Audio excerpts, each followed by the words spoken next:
మాజీ మంత్రి కఠారి ఈశ్వరరావు ఇంట్లో చోరీ కేసును పోలీసులు ఛేదించారు. ఈ కేసులో ముగ్గురిని అదుపులోకి తీసుకున్నామని జిల్లా ఎస్పీ విద్యాసాగర్ నాయుడు ప్రకటించారు. సుమారు 5 కేజీల వెండి ఆభరణాలను చోరీ చేసినట్లు గుర్తించామన్నారు. సాంకేతిక పరిజ్ఞానంతో నిందితులను అరెస్ట్ చేశామని తెలిపారు. ఈ కేసులో ప్రధాన నిందితుడు దొడ్లోజీ బాబు అలియాస్ రబిగా గుర్తించామని, అతడిపై గతంలోనే అనేక దొంగతనం కేసులు ఉన్నాయని తెలిపారు.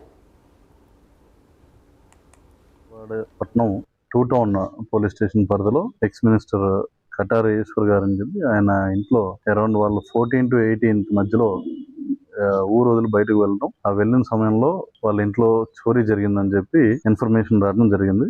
అండ్ దాని బేస్డ్ గా 18th కేసు నమోదు చేసి టూ టౌన్ ఇన్స్పెక్టర్ హనీష్ ఇంకా వారి సిబ్బంది దీని మీద దర్యాప్తు ప్రారంభించారు. ముఖ్యంగా దీంట్లో ఏంటంటే సంఘటనా స్థలంలో ఎటువంటి మనకి ఫిజికల్ ఎవిడెన్స్ దొరకకపోయినా సరే దీన్ని టెక్నికల్ ఎవిడెన్స్ సహాయంతో అరౌండ్ అప్రాక్సిమేట్లీ 5 kilos సిల్వర్ వరకు ఇక్కడ పోయిందాన్ని రికవరీ చేయడం జరిగింది. దీనిలో ఏంటంటే దొడ్లోజీ బాబు అలియాస్ రవి అనే అతను లారీ క్లీనర్ గా పనిచేస్తుంటాడు. ఇతను ఎక్కువ ఈ వ్యసనాలకు జలసాలకు అలవాటు పడిపోయి డబ్బులు సంపాదించాలన్న ఉద్దేశంతో దొంగతనం వైపుకి రావడం జరిగింది. ముఖ్యంగా ఇతని మీద ఇప్పటి వరకు 11 దొంగతనం కేసులు అనేవి నమోదు కాబడి ఉన్నాయి.